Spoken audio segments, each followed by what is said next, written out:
One. Hi, everybody, and welcome to another episode of Ask the Experts. I'm Jannette Anderson, your host from bodacity.ca and Bodacity's Action Heroes. And I am so pleased to be here with Deborah Dubree, a wonderful friend and associate and kick-ass woman, especially because it's my birthday, and so I really am happy to get to hang out with someone I really like. So let me quickly tell you a little bit about Deborah, and then we're going to jump right in. So hi, Deborah. Welcome. Glad you're here. Glad we're going to get the tech worked out.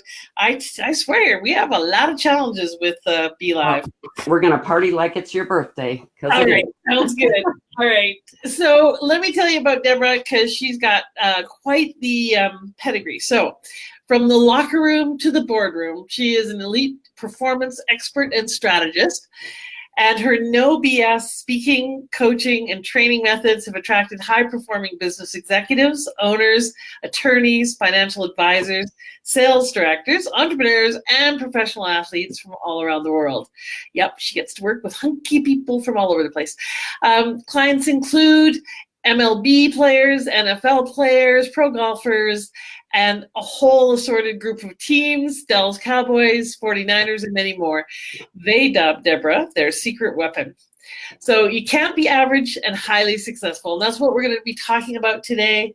With only a high school diploma, Deborah catapulted her career from answering phones at a receptionist to become the owner and CEO of a $20 million corporation. Oh, I didn't even know that. Okay, we got to talk about that. After selling the corporation, Deborah founded Clear Edge LLC. She's a living, breathing example of the financial success and freedom that's possible when you do not allow circumstances, education, society, hardships, or economics define who you are or who you can become. In other words, if you don't let your BS get in the way. So your belief systems. Clear Edge focus is on top performers who focus with struggle with indecision, overcommitment, overwhelm, impatience, and frustration. If that sounds like any of you, then she's your girl. They have big dreams and are poised for their next bold, life-changing action that leads to extraordinary results.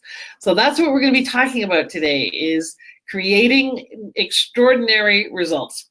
So welcome, Deborah. I'm really, really happy you're here. So I'm very excited to be here. Anytime I get a chance to play with you, I like it. So let's talk a little bit about your camera's kind of got half of you off the screen. I don't know if you can move it. We were having camera challenge earlier today, y'all. There we go. That's Is that headed in the right direction, or? Yep, it's headed in the right direction. Perfect. Awesome. Okay. So that's your intro. And what I generally ask people right off the top is, what is something about you we wouldn't guess or we wouldn't know from your formal intro? So tell us something juicy about you. Most people don't know, many people don't know that I have done great white shark dives. So I've been out to the Isle de Guadalupe and in very cold water with sharks that were up to about 14 feet long, banging into the cages we were in, because I was smart enough to get in a cage. So yes. Yeah, me too. When I did it. I'm pretty sure I wouldn't be doing it without the cage. No. But yes, where is that island? Isle de Guadalupe, it's Mexico. So we went from San Diego to Ensenada. Ensenada, got on a boat and went south to Mexico. So it's one of the known spots for great white sharks because of the cold water and the plethora of seals at a certain time of year, which is considered free food for the sharks. So. All right, awesome. So yeah, exactly. As long as, well, no, I shouldn't say that. Yeah, when I was doing it, it was in South Africa, and they were just teenage sharks, so they were only like this long. You can't see it on the thing, right. But still sufficiently big enough that I was glad to be in the cage. All right, cool. Yeah, I know you're adventurous like me. Although Deborah knows one of my deepest, darkest secrets. When we went into a virtual reality game, and I got so freaked out by this thing that looked like it was really high because I was scared of heights. Even though I knew it was a flat floor I was walking on, I couldn't move. I got stuck. I had to lift up my goggles, and she was urging me on and telling me to stop being a wuss and a wimp, and it still didn't work. So, well, it looked very real. It was like almost like a little bridge or a pathway over very deep ravines. So it looked like if you took a wrong step, you were going to fall. You just skittled across, and I let my brain take me out of the game. It was sad. Anyway, so speaking of taking our brains taking us out of the game, let's talk a little bit about what you talk about in terms of upping your performance. So how do we do that? What gets in the way of most people being who we want to be, which is kind of, high performers, getting shit done, making things happen in our business and in the world? What do you think takes us out of the game the most often? Ourselves. Okay, yep. I mean, I hear it from majority of my clients, no matter who they are, they say that is if I could just get out of my own way. And the reality is people that I work with, the clients that I work with and who hire me are very smart, intelligent, capable, knowledgeable people, very skilled and talented in what they do, and they're still human. So they still get hung up on, I'm not worthy, and I don't know if I can do it, and what if I can't? And it's really the emotional aspect of who we are that tends to rear its head. I don't want to say ugly head because it's both beautiful and can be not so nice at times. And it's allowing those emotions to take over. And when we start to realize that emotions and thoughts and all of that create our beliefs, that then create our behaviors, that create our results, that create circumstances, all of that's energy. All of it's energy. So when we can start to understand that and understand how the energy can manipulate us into staying where we are, hitting that wall and not moving forward, or we can self-manage it and become conscious of it and make changes so that we can continue to move forward. Mm-hmm. Exactly. And what do you think is because I agree, most of the versions of the stories that we tell are some version of not enough. And we think that that's the truth, right? That's the truth about us, even though it's not. It's just a story we've made up. But I find the voices that go around in our head that got planted there, we think that they're the truth because they're in our head, and they sound like they're our voice, even though they're not really. We didn't come out of the womb thinking that we were inadequate pond scum, or whatever our version of that is. What's some of the ways that you support people in really getting past those stories, those limiting beliefs? What are some of the things that you've found have really practically helped people shift that and get into action? Well, one of the things that I hear all the time when I first start working with clients, it's like, well, are we going to set a goal? Are we going to set a goal to get where I want to go in, whatever period of time, 6 months or a year or however long we're going to be working together?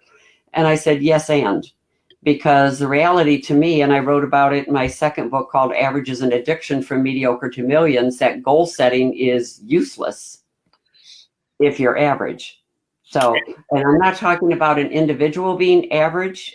I'm talking about we all have areas of average where we're not producing the results that we would like. Therefore, we've dropped down into being average in those specific areas. So I look at, goal setting is great, but goal setting is one of the easiest things you can do. You can go out and Google how to set a goal, SMART goals, whatever. You can do all that.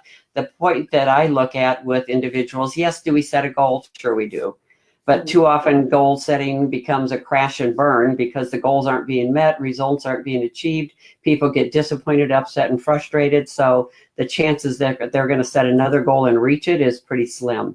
I put the attention on, yes, let's set a goal, but then let's look at the execution, because that's where people get hung up, is actually taking an action to go forward towards their goal.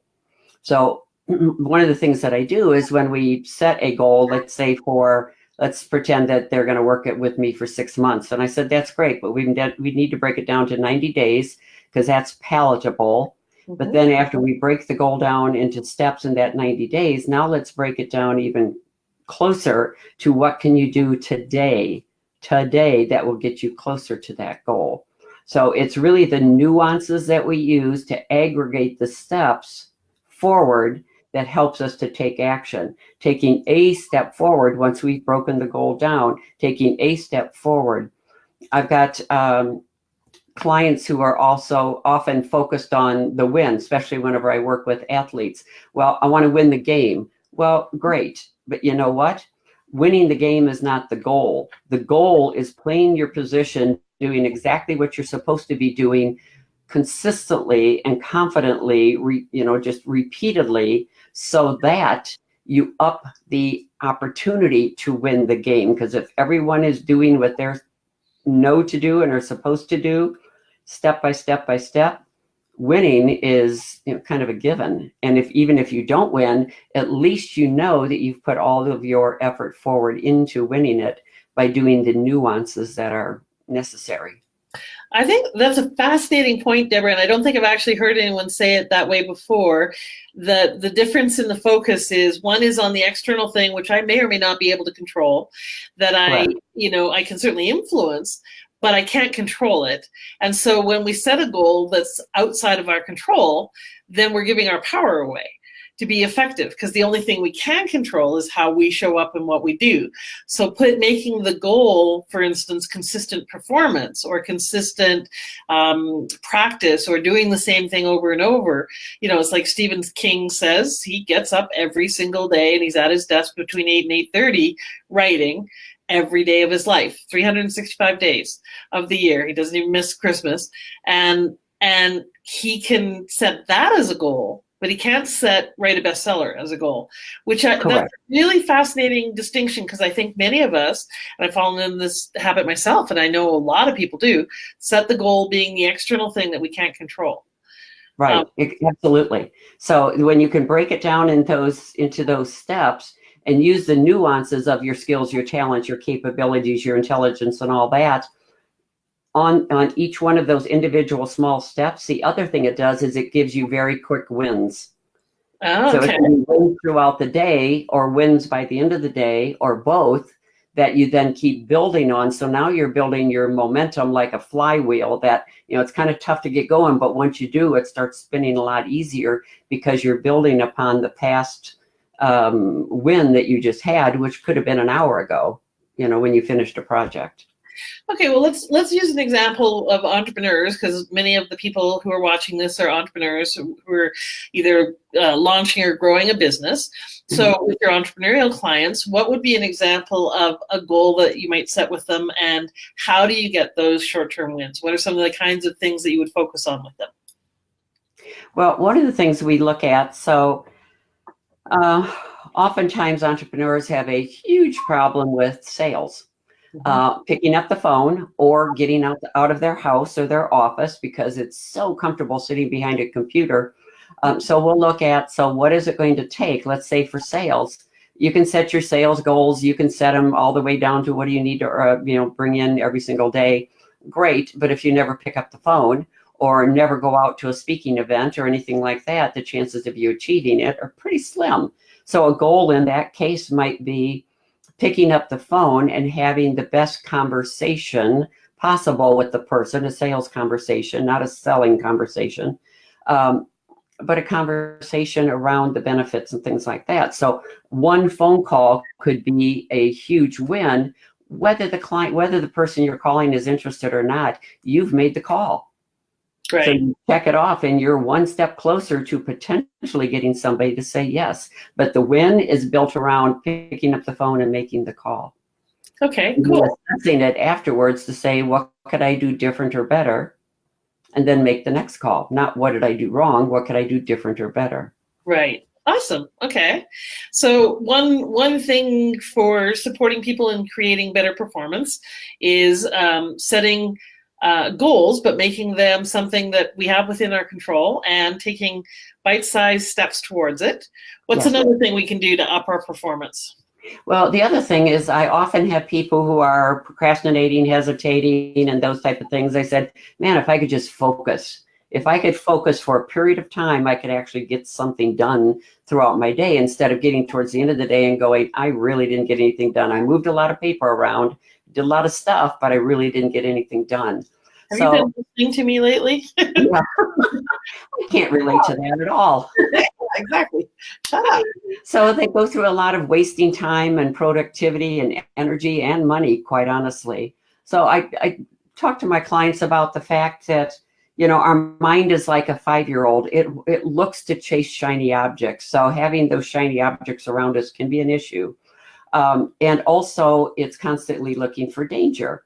So if, say, you're working on a project and your mind is thinking and your emotional system is feeling that I don't know if I can do this, I don't know if I can get it right, the chances of you completing it are slim, because again, it's going to hold you back because you've already set up the fact that you might not do it well, and therefore have that emotional feeling towards yourself of, I didn't do well. I'm, just not good at this.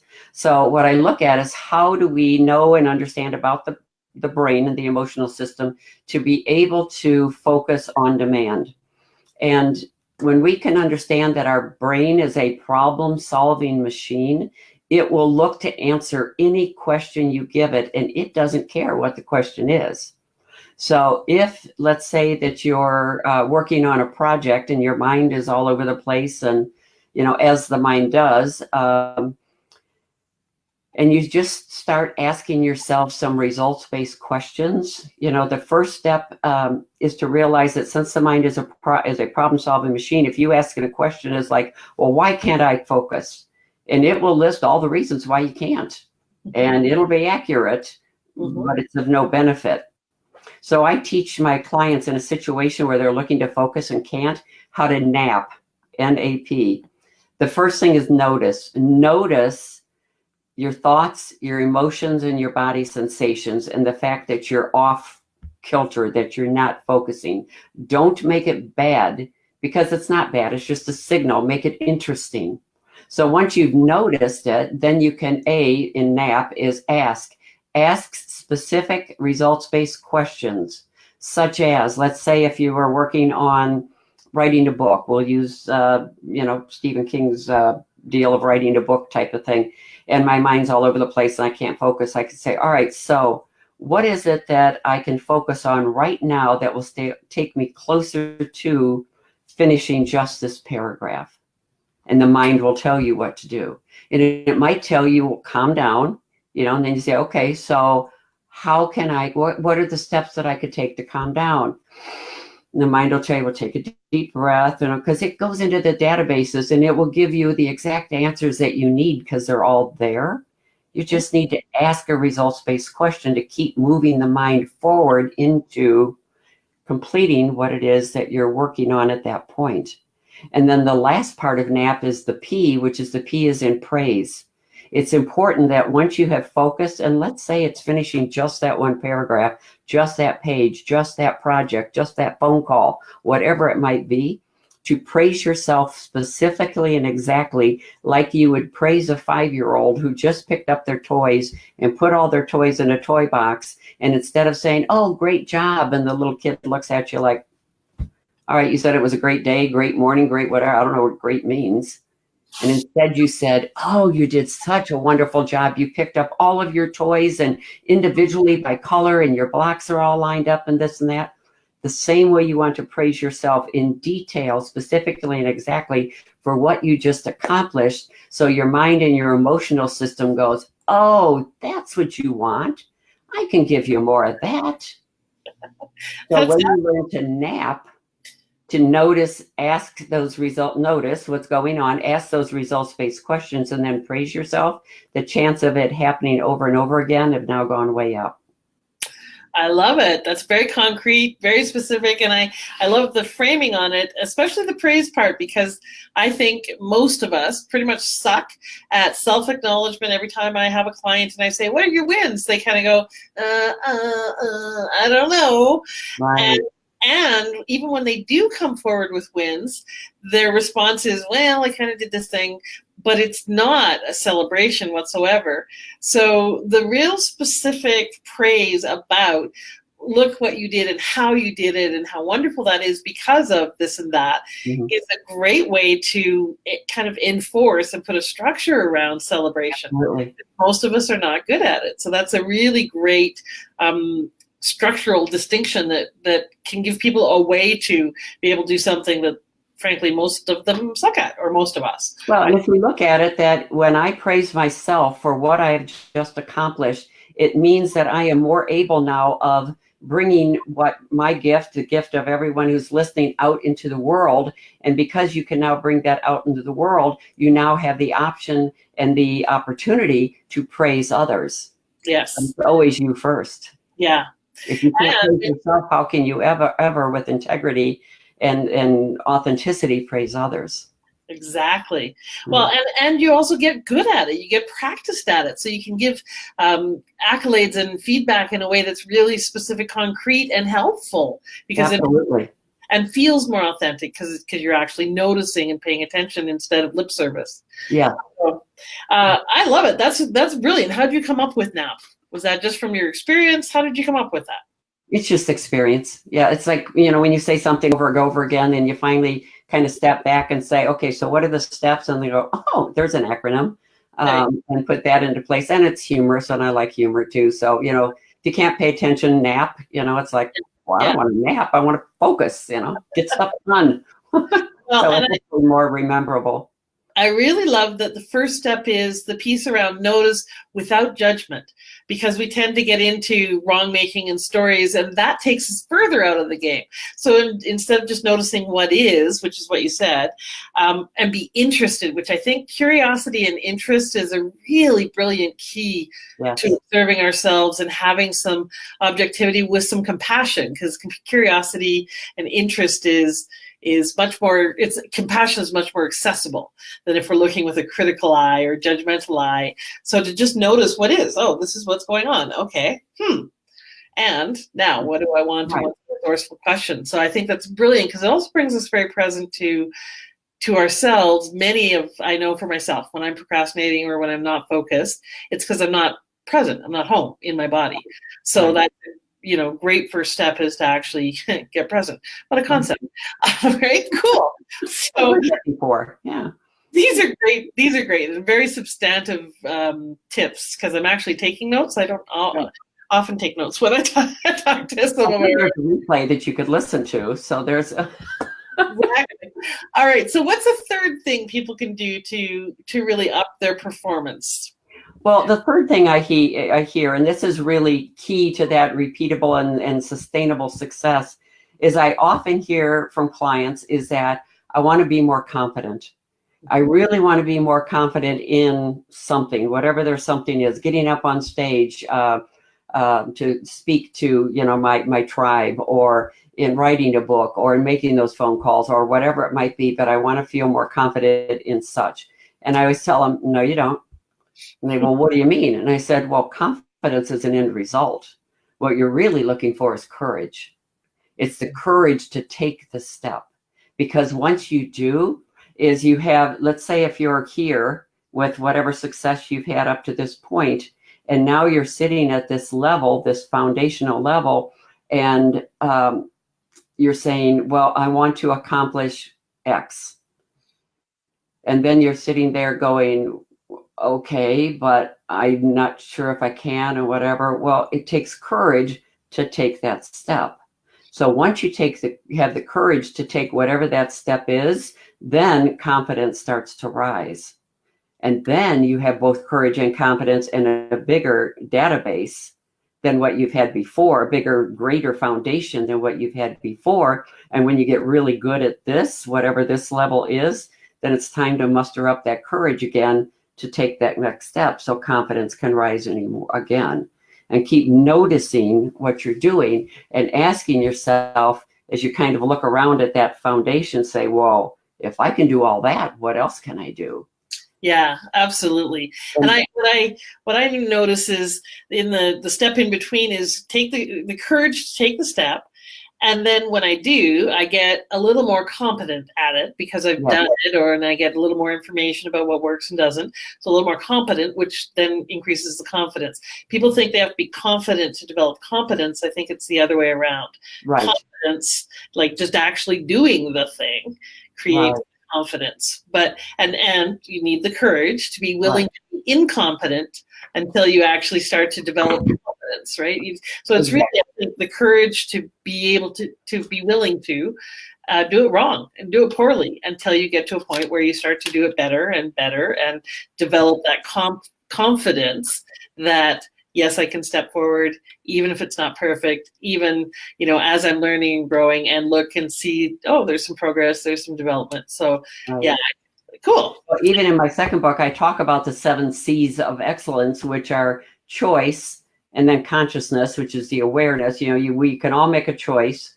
And then we have the consciousness to say, okay, so where do I want to go and where am I? And what does that mean to me? And then change. So now we've got to change some things about ourselves, as we've talked about, in order to grow to that next level. And then comes courage, which grows confidence.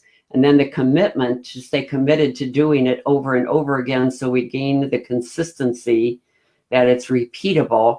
And then it comes back around again to, now that I have all of that, now I have that opportunity to start all over again and say, what's the challenge? What's my next challenge? Which is, if I can do all that, what else can I do? Which is the next challenge, to then put the 7 C's in practice again.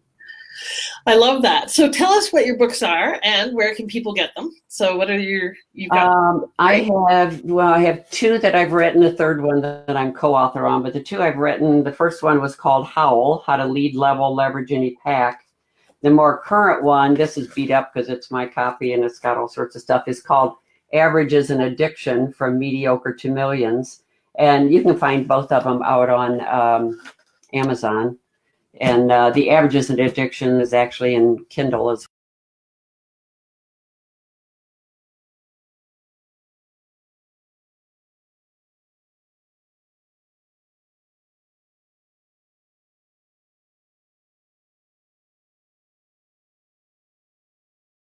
Entrepreneurs and business professionals grow themselves so they can grow their business. Love it.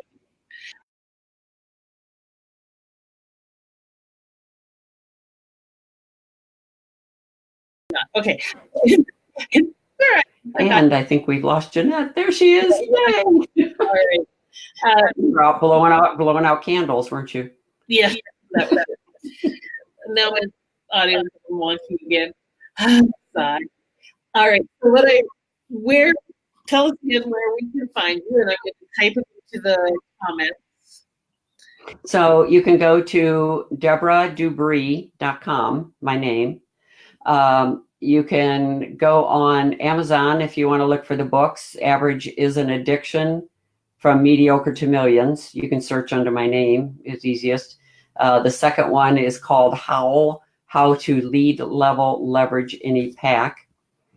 And that's pretty much it. I do have a sports website as well, but that's for athletes. Right. All right. So one of the things I wrap up with, and by the way, I would highly recommend Deborah as a performance coach.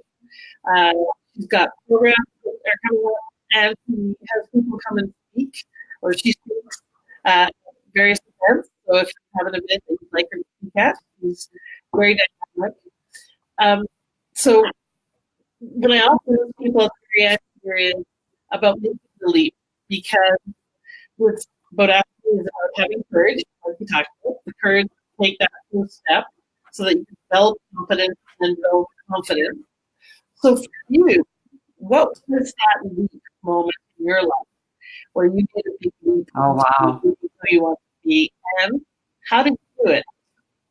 So one of my earth-shaking, shattering trajectory events for me was when I had been a hairdresser for 10 years back in Chicago, Illinois, moved out to Arizona in 1979.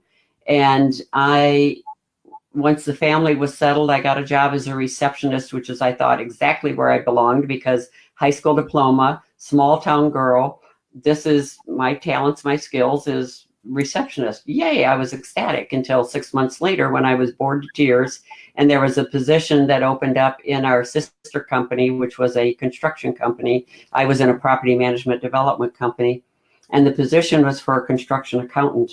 And I wanted the job, I wanted the title, I wanted a business card, because everybody came into my desk, handed me a business card, and I wanted one of those.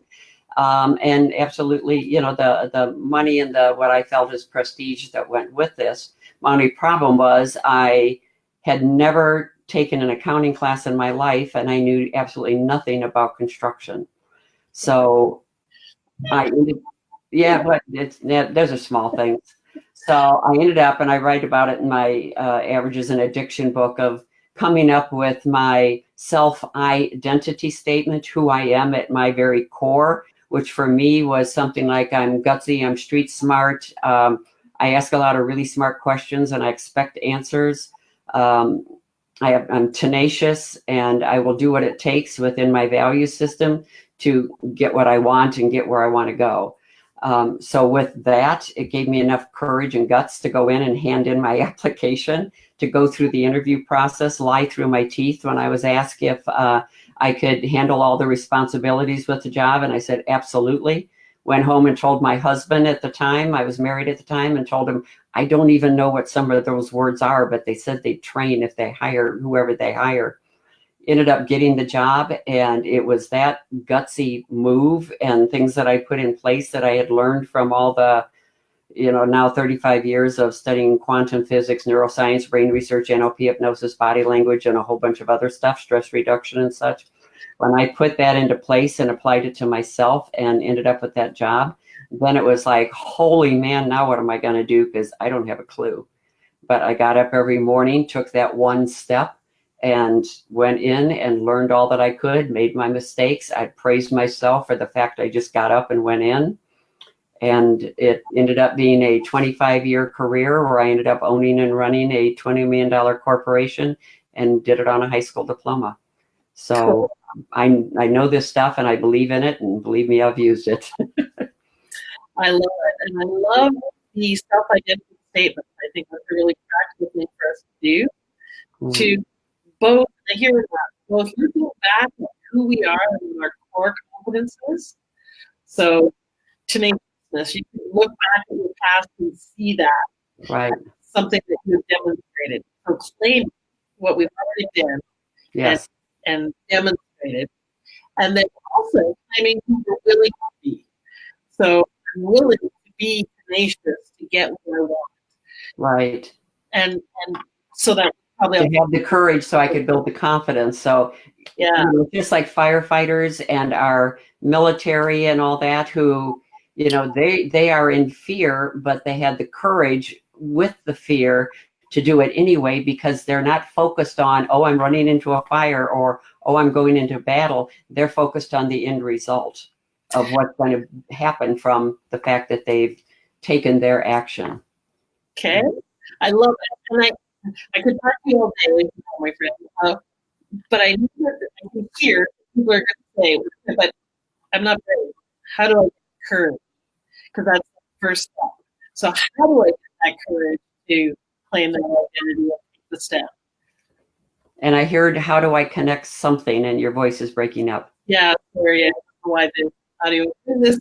How do I get the courage to take that first step? How do I get the courage? One of the best ways that I've found is to go into what I call imagination. It's imagining with emotion, and to go through the steps of relaxation. There's specific steps that I use for, ways of breathing and things, eyes closed, to go into a relaxed state, and then imagine yourself already doing it.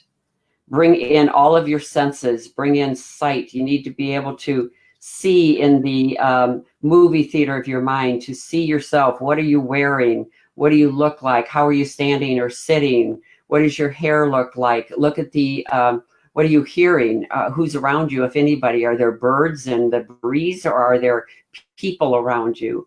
What do you smell? What's the temperature of the room that you're in? Or if you're outside, is it sunny or cool or what's the temperature. Really put yourself, embed yourself in that situation, doing what it is that you fear, so that you can have the courage, because done with emotion, using all the senses, emotion is the glue to memory, that when you do it with emotion, it'll stick in the memory bank when you do it repeatedly, to where you get to the point you will expect to be successful at picking up that phone, of writing in the book, of finishing up that project, or getting up on stage, or whatever it is you're looking to do. So you build it first in your brain and your emotional system by working those synapses in your brain, a part of the old pattern, and rewiring them in the new way. And one of the best ways, not the only way, but one of the best ways, is imagining with emotion, seeing yourself already there, and then knowing that, yeah, this is who I am. I love it. So really practically doing it internally first, and then taking that confidence with the process of the experience and so forth out into the world to do it externally, to Correct. pull forward that courage based on having already done it internally. Yes. I love it. Oh, so many practical tips. Thank you so much, Deborah. And, It's my pleasure. and one more time, how can people contact you? They can reach out to, they can just go to Deborah at DeborahDubree.com, or they can go on my website, DeborahDubree.com. I've got Facebook under my name, whatever, Twitter, Instagram, all those wonderful things. Awesome. Yeah, they can reach out. Awesome. Let's appreciate that. And Dallas Richards just said, loving everything you ladies are discussing. Thank you for your time. So Yay. Thank you. Thank you, Deborah. One of the most practical interviews we've done. Lots of really good tactical and practical tips. And I can tell that the excellence with which you practice is from lots of years of experience and applying all those various things you've learned to distill it down to the really significant gems. Yes. So thank you. You're very welcome. I thank you for asking me to be on. Yeah, it's been fun. So we'll have another interview where we have longer and dive deeper. But thank you for being here. Thanks for checking us out, everybody. This is Jannette at bodacity.ca and Deborah Dubree talking about how you can up your performance. All right. Have fun. Up yours. Bye now. Up yours. Bye. Bye now.